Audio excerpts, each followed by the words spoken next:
साथियों, स्वागत है आपका मेरे इस YouTube चैनल के ऊपर। हम पढ़ रहे थे राजस्थान जीके के मेवाड़ इतिहास के बारे में। अपन ने अभी तक पढ़ा राणा सांगा से पूर्व के राजाओं के बारे में, उनके युद्धों के बारे में, उनके द्वारा किए गए निर्माण कार्यों के बारे में, उनके द्वारा किए गए सांस्कृतिक और साहित्यिक कार्यों के बारे में। तो आइए दोस्तों शुरू करते हैं आज की क्लास, जो कि मेवाड़ के इतिहास का पार्ट 7 है।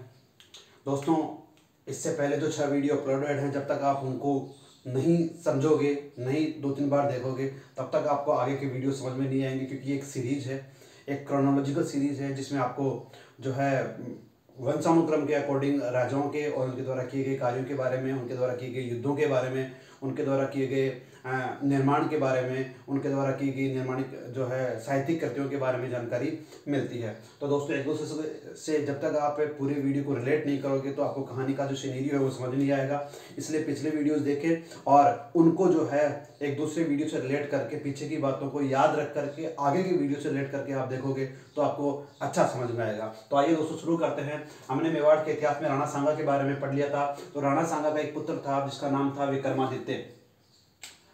विक्रमादित्य, जिसका शासनकाल 1531 से 1536 के मध्य रहा। विक्रमादित्य के पिता का नाम, जैसा कि मैंने बताया, जिसका सांगा का पुत्र विक्रमादित्य, माता का नाम था कर्मावती। दोस्तों, पिता की मृत्यु जो थी राणा सांगा की युद्ध के दौरान, जो मैंने आपको बताया था कि बाबर के साथ जो युद्ध कर रहा था, खानवा का युद्ध, उस युद्ध में घायल होने के बाद में वो चला जाता है जो है दौसा से जो है बाद में वो इरीच और कालपी में उसकी मृत्यु हो जाती है। और उसकी जो छतरी है वो मांडलगढ़ में बनी हुई है। दोस्तों, इसकी असामयिक मृत्यु के बाद में इसका जो बेटा है विक्रमादित्य मेवाड़ का शासक बनता है। लेकिन क्योंकि वो जो है अभी वयस्क नहीं हुआ है, इसलिए वो अपनी माता, जिसका नाम कर्मावती था, उसके संरक्षण में राज्य करता है। अर्थात विक्रमादित्य जब तक बड़ा नहीं होगा तब तक जो कर्मावती है वो शासन की बागडोर संभालेगी। और कर्मावती, जो कि बूंदी की हाड़ी रानी थी, वो संस्करण बनती है। और बूंदी की जो कर्मावती है उसके बारे में जो है आप सभी जानते होंगे दोस्तों। बूंदी की वही कर्मावती रानी है जिसने की जो है जिस समय वो संस्कृत थी, उस समय हमारे देश की जो राजधानी, वर्तमान राजधानी दिल्ली की राजगद्दी के ऊपर बैठा था हुमायूं। और क्योंकि बाबर की मृत्यु हो चुकी थी और हुमायूं राजगद्दी के ऊपर बैठ चुका था, तो जो है कर्मावती ने जो है एक प्रकार से मैत्रीय भाव और जो है रिश्ते बनाने के लिए जो कर्मावती ने गुजरात उसके हुमायूं को जो है राखी भेजी। क्यों राखी भेजने का कारण था, उसी समय गुजरात का शासक था बहादुर शाह। और बहादुर शाह है वो बड़ा महत्वाकांक्षी शासक था, जिसने कि मेवाड़ के ऊपर आक्रमण कर दिया 1533 ईस्वी में। 1533 ईस्वी में आक्रमण करने के बाद में कर्मावती ने हुमायूं को राखी भेजी सहायता के लिए, और भाई के रूप में या बहन के रूप में सहायता के लिए हुमायूं को आमंत्रित किया कि वो जो है मेवाड़ की रक्षा करें और बहादुर शाह के आक्रमण को निरस्त करके हमारी रक्षा करें। लेकिन हुमायूं समय पे नहीं पहुंच पाता है और कर्मावती ने जौहर कर लिया। और इस जौहर के दौरान दोस्तों, कर्मावती ने तो जौहर कर लिया, लेकिन जो है केसरिया भी हुआ उसी समय। और केसरिया का जो नेतृत्व किया था भाग सिंह ने। और भाग सिंह जो था वो देवलिया का राजा था। और देवलिया को अब वर्तमान समय में प्रतापगढ़ जिले के नाम से जानते हैं दोस्तों। उसने केसरिया किया और इस जो साका हुआ उसमें भी हजारों की संख्या में लोगों का जो है कत्लेआम बहादुर शाह ने करवाया। लेकिन इसी दौरान साका के समय कर्मावती ने अपने जो है 2 पुत्रों को, जो है विक्रमादित्य और अपने जो पुत्र थे साका से पूर्व, जो साका जब बहादुर शाह ने आक्रमण किया, उससे पूर्व उदय सिंह और पृथ्वी सिंह को गुप्त रूप से इनके ननिहाल, उदय सिंह और पृथ्वी सिंह के ननिहाल अर्थात कर्मावती के पीहर, जो कि कहाँ था, बूंदी में, चुपके से भेज दिया। अर्थात जो है किले से बाहर निकाल करके सुरक्षा की दृष्टि से उनको भेज दिया और स्वयं ने जो है साका कर लिया। दोस्तों, 1533 बाद में जो बहादुर शाह ने साका किया, वो उसी समय हमारे देश में पुर्तगाली ने भी अपना साम्राज्य विस्तार करने के बहुत सारे प्रयत्न किए और पुर्तगालियों के और बहादुर शाह के बीच में जो विवाद था, इसलिए ये एक बार पुर्तगालियों के बहकावे में आ जाता है और समुद्र के अंदर जहाज में बैठ के चला जाता है। पुर्तगालियों के साथ संधि के नाम से पुर्तगाली इसको ले जाते हैं, लेकिन पुर्तगालियों ने धोखे से बहादुर शाह को समुद्र में फेंक दिया और वहां पर पुर्तगालियों के द्वारा बहादुर शाह को समुद्र में फेंक देने के कारण उसकी मृत्यु हो गई। अब जो जिस समय साका हुआ उस समय जो है बहादुर शाह ने चित्तौड़ को जीत करके वहाँ का प्रशासक जो है बलवीर, जो कि एक दासी पुत्र था, उसको अपना वहाँ का प्रशासक बना दिया। उसके नियंत्रण में, बहादुर शाह के नियंत्रण में बलवीर जो था वो शासन कर रहा था और बहादुर शाह है जो चित्तौड़ को जीतने के बाद में ग्वालियर और मालवा की तरफ बढ़ जाता है और उसकी बढ़ते हुए प्रभाव को देख करके बाद में हुमायूं आता है और हुमायूं उसके युद्ध लड़ने के लिए जो है मालवा और गुजरात की तरफ अभियान में आता। तब उसको मालूम चलता है कि जिसने कर्मावती ने मेरे को राखी भेजी थी, मैं उसकी सहायता नहीं कर सका और वो जो है साका में जौहर में मारी जाती है। दोस्तों, इस प्रकार से बलवीर जो था दासी पुत्र था, उसने भी क्या किया, जैसे ही प्रशासक बना उसने जो सांगा का दूसरा नंबर का पुत्र था प्रतीक सिंह, उसको जो है धोखे से उसने मरवा दिया। लेकिन कैसे जैसे करके उदय सिंह को बचाने में जो है पन्नादाई सफल हो जाती है और उस उदय सिंह को बचाने के लिए, क्योंकि कालांतर में बलवीर को मालूम चल गया कि जो है कर्मावती ने अपने जो पुत्रों को, प्रतीक सिंह को और उदय सिंह को, दोनों को चुपके से ननिहाल भेज देती है। इसलिए वो ननिहाल से उनको वापस बुला लेता है। लेकिन बुलाने के बाद में एक बार धोखे से जो है प्रतीक सिंह को तो बलवीर मार देता है, लेकिन पन्नाधाय ने जो है, इसकी कहानी आप दोस्तों आपने खूब पढ़ी होगी, खूब सुनी होगी। पन्नाधाय ने जो है अपनी स्वामी भक्ति का परिचय दिया और अपने पुत्र चंदन को उदय सिंह की जगह सुला दिया और चुपके से उदय सिंह को जो है टोकरे में बिठा करके और किले से बाहर निकाल करके और उनको जो है कुंभलगढ़ भेज देती है। और कुंभलगढ़ में एक सामंत थे जिनका नाम था आशा देवपुरा के पास भेज देती है। कालांतर के समय जो है उदय सिंह जो है उनके आशा देवपुरा के लालन पोषण में बड़ा होता है। तब तक बलवीर को ये नहीं मालूम होता है कि उदय सिंह जिंदा है या मर गया, क्योंकि उसने तो जो है चंदन को उदय सिंह मार के उसकी हत्या की थी। समय निकलने के बाद में उदय सिंह बड़ा होता है। आशा देवपुरा के नेतृत्व में सामंतों को एकत्रित किया जाता है और उदय सिंह सामंतों को लेकर के मालवी के युद्ध में, जो कि मालवी का युद्ध जो है 1540 ईस्वी में होता है और चित्तौड़ का जो प्रशासक बना हुआ था, क्योंकि बलवीर जो था, बहादुर शाह की जो मृत्यु हो गई थी पुर्तगालियों के द्वारा, तो प्रशासक की जगह वो अपने आप को वहाँ का शासक मानने लगा था।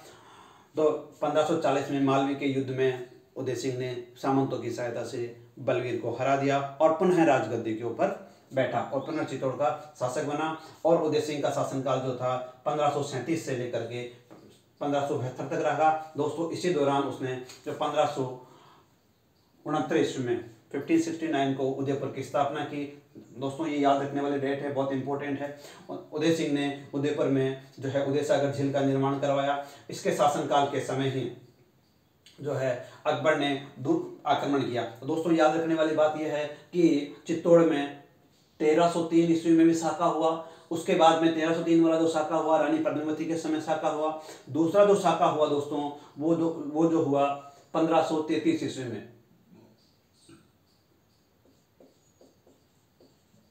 ये हुआ रानी कर्मावती के समय। और अब जो है अगला जो साका होगा वो होगा अकबर के समय में। दोस्तों, अकबर ने जो है, क्योंकि उस समय अकबर जो है हुमायूं का बेटा अकबर, जो कि दिल्ली की गद्दी के ऊपर आसीन था, वो भी साम्राज्यवादी नीति के तहत आक्रमण करके राजाओं को अपने तरफ वैवाहिक संबंधों के द्वारा, विजयों के द्वारा और कूटनीतिक जीतों के द्वारा अपने साम्राज्य क्षेत्र में मिला रहा था। उसकी नज़र, क्योंकि उस समय चित्तौड़ का जो प्रभाव था वो पूरे हिंदुस्तान में फैला हुआ था। चित्तौड़ को एक बहुत बड़ा राज्य क्षेत्र मानते थे पूरे हिंदुस्तान के वासी। इसलिए अकबर को लगा कि अब मेरे को जो है चित्तौड़ को जीत लेना चाहिए, इसलिए चित्तौड़ के ऊपर वो आक्रमण कर देता है। जिस समय आक्रमण करता है उस समय चित्तौड़ का जो शासक था वो था उदय सिंह। तो दोस्तों, अकबर की सेनाओं का सामना करने के लिए जो है चित्तौड़ का जो शासक था वो तैयार नहीं था। तो उदय सिंह जो है चुपके से अपना जो है चित्तौड़ का किला छोड़ करके गिरवा की पहाड़ियों में चला जाता है और अपने दो विश्वास पात्र सेनापति जिनका नाम जयमल और पत्ता था उनको सेनाओं की बागडोर संभाल करके और अकबर से युद्ध लड़ने के लिए छोड़ देता है। दोस्तों इस युद्ध में जो है अकबर ने भयंकर तबाही मचाई और तकरीबन 30,000 लोगों का कत्लेआम किया। इसी समय फिर से साका हुआ और साका में जो है केसरिया और जौहर दोनों हुए। उस साका का जो नेतृत्व था, जो साका हुआ उसका नेतृत्व किया जयमल और पत्ता ने। दोस्तों जयमल और पत्ता जो दोनों सैनिक थे वो बहुत ही वीर सैनिक थे। जयमल युद्ध में घायल हुआ लड़ते लड़ते, लेकिन घायल होने के बाद में भी कल्ला राठौड़ नामक सैनिक के कंधों पर बैठ करके उसने बहुत वीर गति के साथ युद्ध लड़ा और वीर गति को प्राप्त हुए। दोस्तों कल्ला राठौड़ जो हैं वर्तमान समय में और उस राज्य क्षेत्र में जहाँ की स्थानीय क्षेत्र में आज भी कल्ला राठौड़ लोक देवता के रूप में, 4 हाथों वाले लोक देवता के रूप में पूजे जाते हैं। दोस्तों याद रखने वाली बात है। दोस्तों कालांतर समय में युद्ध को जीत लेता है अकबर, लेकिन युद्ध के जीतने के बाद में जो है जयमल और पत्ता की वीरता से बहुत प्रभावित होता है। युद्ध से वापस लौटने के बाद में अकबर जो है आगरा के किले के बाहर जयमल और पत्ता की मूर्तियां बनवा करके हाथी के ऊपर विराजमान करके गेट के ऊपर लगाता है और उन मूर्तियों को आने वाले समय में जो है उसका जो वंशज है औरंगजेब है उसको ये बात अच्छी नहीं लगती है, क्योंकि औरंगजेब जो था जिसके बारे में अपन भारत के इतिहास के बारे में पढ़ेंगे, औरंगजेब जो था वो मुस्लिम विस्तारवादी और मुस्लिम प्रसारक के रूप में अपने साम्राज्य का विस्तार करना चाहता था। इसलिए वो हिंदू राजाओं की मूर्तियों को तोड़वा रहा था, मंदिरों को तोड़वा रहा था। उसी क्रम में उसने जयमल और पत्ता की मूर्तियों को भी तोड़वाया। दोस्तों इन सब बातों की जानकारी हमें एक फ्रांसीसी इतिहासकार है जिसका नाम है बर्नियर, और बर्नियर की किताब है जो कि हिंदुस्तान में मुगल साम्राज्यों के दौरान 6 बार उसने हिंदुस्तान की यात्रा की और अपने ऐतिहासिक किताबों में उन्होंने जो है हिंदुस्तान की इन सभी जीतों के बारे में, लड़ाइयों के बारे में लिखा। और उस किताब का नाम है जो बर्नियर के द्वारा लिखी गई थी, उसका नाम था travel in the Mughal empire. Travel in the Mughal empire, इस किताब से हमें इन सब बातों की जानकारी मिलती है। तो दोस्तों अब उसके बाद में अपन पढ़ते हैं आगे। अकबर ने जो है सारे काम जो है पहला जो तीसरा चाका होने के बाद में जो है मेवाड़ के ऊपर जीत हासिल कर लेता है। जैसे ही वो वापस अकबर अपने आगरा जाता है, पीछे से उदय सिंह जो है पुनः अपने विश्वास पात्र सामंतों के द्वारा जो है सेना संगठित करके और चित्तौड़ के किले को जो है आज़ाद करवा लेता है और पुनः उदयपुर के उदय सिंह जो है मेवाड़ का शासक वापस बन जाता है। अब उदय सिंह की कुछ समय बाद में जो है मृत्यु हो जाती है और उदय सिंह की मृत्यु हुई थी 28 फरवरी 1572 को, और उस दिन होली का दिन था। दोस्तों उदय सिंह की मृत्यु के बाद में उदय सिंह के 2 बेटे, जिनमें बड़ा बेटे का नाम जो था वो था जयमल और छोटा बेटा जो था वो था महाराणा प्रताप। दोस्तों वही महाराणा प्रताप जिसको हल्दी घट्टे का शेर के नाम से जाना जाता है। उदय सिंह की मृत्यु के बाद में जयमल को जो है नियम के अनुसार राजा शासक घोषित किया जाता है, लेकिन जिस समय कोमलगढ़ में जिस समय गोगुंदा में जो है मृत्यु हो जाती है उदय सिंह की, और उदय सिंह की जो चिता जलाई जा रही थी उस चिता में जो है शामिल होने के लिए, उस दाह संस्कार में शामिल होने के लिए महाराणा प्रताप चले जाते हैं और मेवाड़ के सारे सामंत भी वहाँ पे विराजमान होते हैं। उधर तो चिता जो है दाह संस्कार हो रहा होता है उदय सिंह का, और उधर चित्तौड़ में जो है उसका जयमल का राज्याभिषेक हो रहा होता है। इन सब बातों को से अनजान जयमल जो था अनजान था कि पिता के दाह संस्कार के समय कुछ राजनीतिक उसकी जो राज्य की जो है स्थितियां चेंज हो रही है। प्रताप जो हैं महाराणा प्रताप बगावत कर देते हैं जयमल के विरुद्ध, और उसी दाह संस्कार के समय ही वहाँ पे उपस्थित सभी सामंतों ने वहाँ जो है जयमल की जगह महाराणा प्रताप को अगला शासक घोषित कर देते हैं, और उसी जगह उसका राज तिलक होता है गोगुंदा में ही। और राज तिलक जो करने वाले जो थे वो थे कृष्णदेव चुंडावत। जो महाराणा प्रताप के बारे में पढ़ेंगे दोस्तों अब हम। महाराणा प्रताप जो है 1572 ईस्वी में होली के दिन, उदय सिंह की मृत्यु के दिन ही राजा बन जाते हैं, और 1597 तक वो राज्य करते हैं। 25 साल का उनका शासनकाल रहता है। दोस्तों महाराणा प्रताप जो हैं अपने आप में इतिहास में एक बहुत बड़ा चैप्टर है, और दोस्तों ये स्वतंत्रता के पुजारी और विदेशी आक्रमणकारियों के खिलाफ युद्ध लड़ने वाले पहले राजपूत शासक थे जिन्होंने मुस्लिम आक्रमणकारियों का जो है बड़े साहस के साथ विरोध किया। महाराणा प्रताप का जन्म जो था वो 9 मई 1540 ईस्वी में कुंभलगढ़ में हुआ था दोस्तों। इनके पिता का नाम, जैसे कि अपन पढ़ रहे थे, उदय सिंह का ये छोटा बेटा था। माता का नाम जयंतीबाई सोनगरा। दोस्तों सोनगरा चौहानों के बारे में अपन ने पिछले कुछ वीडियोस में पढ़े हैं। जयंतीबाई सोनगरा इनकी माता का नाम था और पत्नी का नाम था अजबदे पंवार। और दोस्तों याद रखने वाली बात सबसे इंपॉर्टेंट, महाराणा प्रताप के बचपन का नाम था Kika. This is very important. Maharana Pratap के बचपन का नाम किसी के एग्जाम में पूछा गया है। दोस्तों इनका राजतिलक पहले गोविंदा में हुआ, लेकिन जो विधिवत, जो कि मैंने बताया अभी आपको, उदय सिंह की मृत्यु के बाद 28 फरवरी 1572 ईस्वी को कृष्णदेव चुंडावत, जो कि सलूम्बर के शासक थे, और मैंने आपको ये भी बताया था कि सलूम्बर के शासकों को चुंडा के समय, चुंडा के समय जो है उनको कुछ विशेष अधिकार दिए गए थे। 4 जो हैं परगने दिए गए थे, जिसमें राजतिलक का, हरावल दस्ते की और सेना की जिम्मेदारी और राजा की अनुपस्थिति में डॉक्यूमेंट्री साइन करने का अधिकार दिया गया था। तो उसे उदय सिंह की जो दाह संस्कार के समय कृष्णदेव चुंडावत वहां पर मौजूद थे। उसी समय जो है जयमल का जो है चित्तौड़ में राज्याभिषेक करवा रहा था, लेकिन महाराणा प्रताप की बगावत के कारण गोगुंदा में ही, जहाँ पे दाह संस्कार होता कृष्णदेव चुंडावत की उपस्थिति में और सभी राजाओं की उपस्थिति में, राजतिलक हो जाता है। लेकिन विधिवत रूप से, क्योंकि वो जो शमशान के क्षेत्र में जो है राजतिलक किया गया था, विधिवत रूप से जो राज्याभिषेक है वो कुंभलगढ़ के किले में हुआ। उस कुंभलगढ़ किले में सबसे विशेष बात यह है कि उस समय के तत्कालीन शासक जो मारवाड़ के शासक थे रावचंद्र सेन, वो भी उसमें उपस्थित होते हैं, क्योंकि रावचंद्र सेन भी ठीक उसी प्रकार से मेवाड़ से पहले जो अकबर की अधीनता स्वीकार नहीं करना चाहते थे, वो भी उसमें शामिल होते हैं दोस्तों।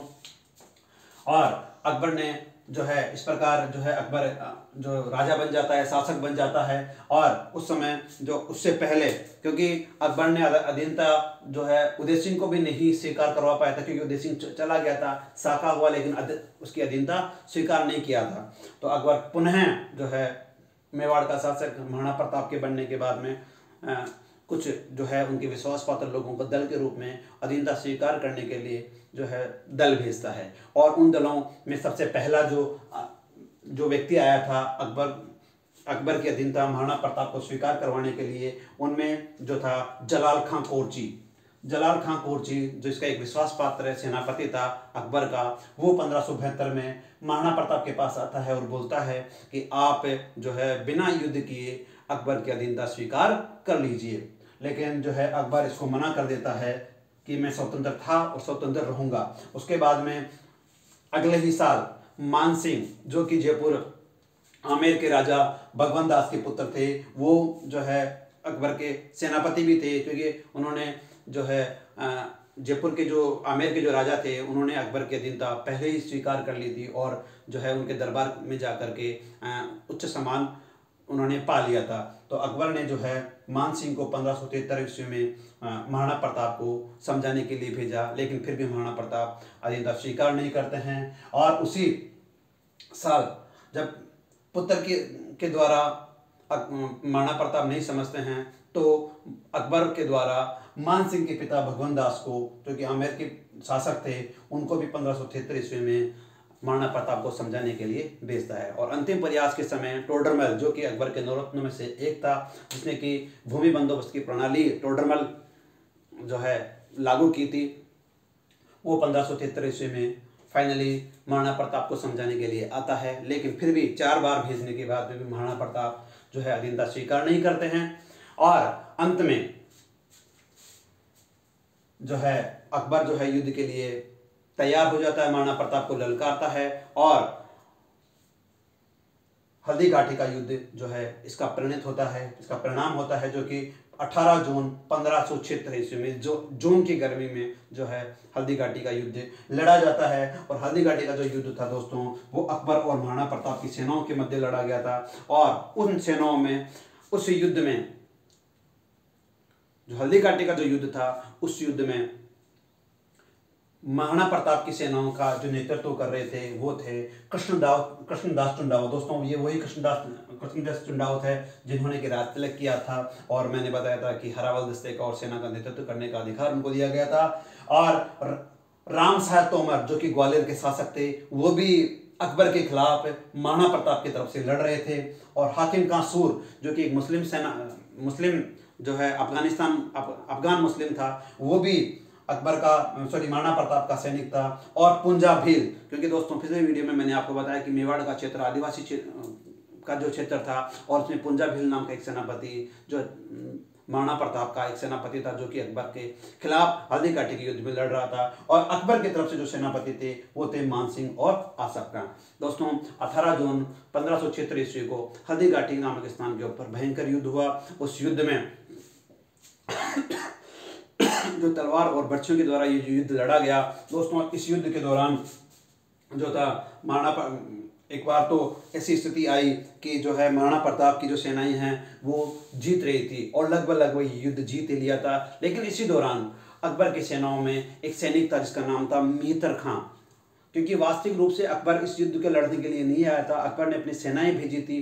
तो उस मेहतर खां ने उस युद्ध के दौरान, जिस समय मुगल सेना के जो सैनिक थे वो युद्ध से डरकर भाग रहे थे, उसने झूठी खबर फैला दी मेहतर खां ने कि अकबर जो है बहुत बड़ी सेना लेकर के अपने युद्ध लड़ने के लिए आप आ रहे हैं, कुछ समय में पहुंचने वाले हैं। तो इससे जो है सैनिकों का, जो मुस्लिम सैनिक थे उनका हौसला जो है वो बढ़ गया, और जो भाग रहे थे युद्ध छोड़ करके वो वापस आकर के जो उसके साथ लड़ने लगे। इस प्रकार ये युद्ध तो लड़ा। दोस्तों इतिहास के कुछ लोग कहते हैं कि हल्दी घाटी के युद्ध में महाराणा प्रताप पराजित हुए थे, लेकिन महाराणा प्रताप पराजित हुए थे इस प्रकार का अभी तक कोई ऐसा जो है प्रमाण नहीं मिला है। ये युद्ध किसी नतीजे पे वास्तविक रूप से नहीं निकला था और ये बेनतीजा युद्ध रहा था, क्योंकि इस युद्ध में महाराणा प्रताप का जो घोड़ा चेतक घायल हो गया था, और घायल होने के बाद में जो झाला अज्जा, जो बड़े सादरी झाला मान सिंह, वो उन्होंने युद्ध का नेतृत्व किया। और बाद में जो है पुनः आकर के महाराणा प्रताप ने भी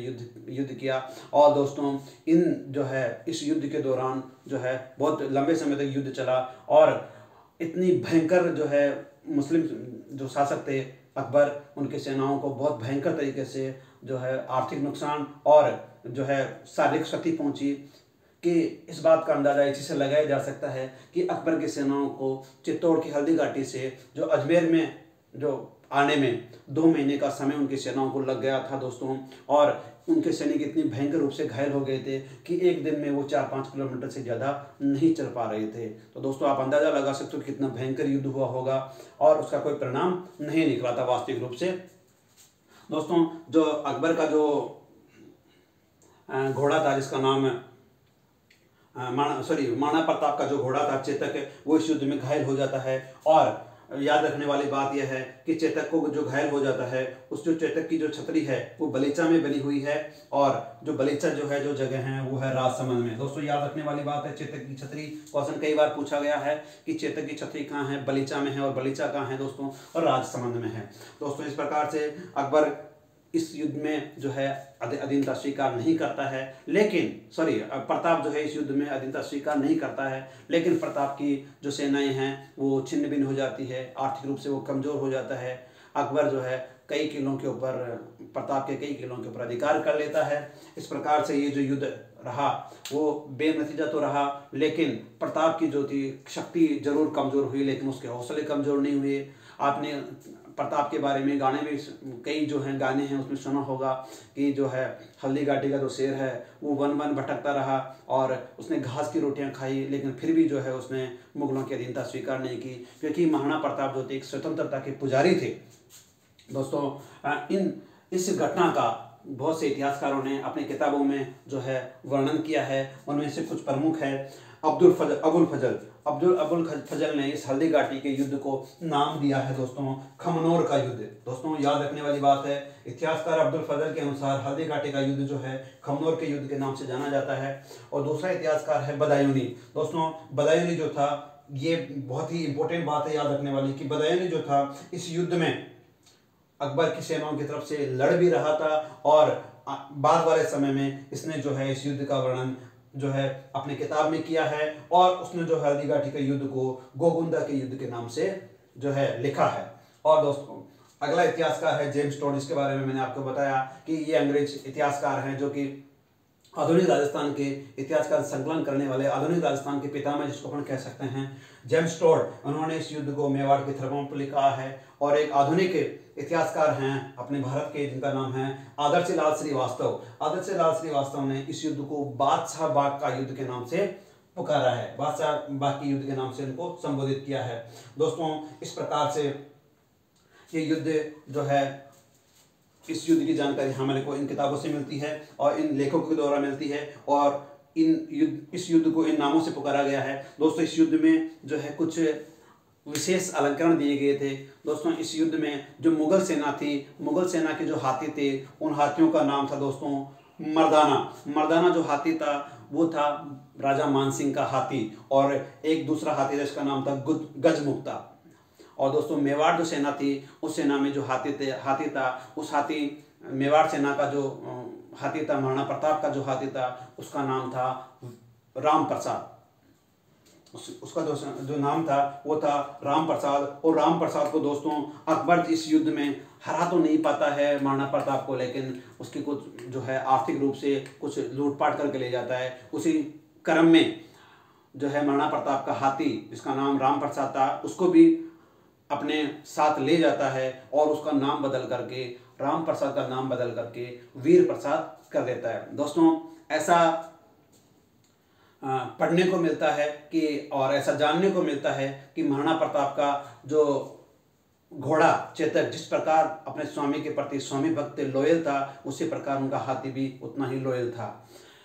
महाराणा प्रताप के हाथी राम प्रसाद को अकबर ले तो जाता है, नाम बदल देता है, लेकिन वो अपने स्वामी भक्ति के कारण अकबर के साथ जाने के बाद में भी अन्न जल त्याग देता है वो हाथी, और जो है इतना दुर्बल हो जाता है कि एक आदमी के धक्के लगाने के भी वो गिर जाए। इस प्रकार से वो एक बार जो है बैठ जाता है हाथी, लेकिन खाना और पानी की वजह से वो जो है इतना दुर्बल हो जाता है कि वो मर जाता है। और इस चीज़ के बारे में जो जानकारी है, जो है अकबर के जो दरबारी कवि हैं और उनके द्वारा लिखी गई किताबों से ये सारी जानकारी मिलती है।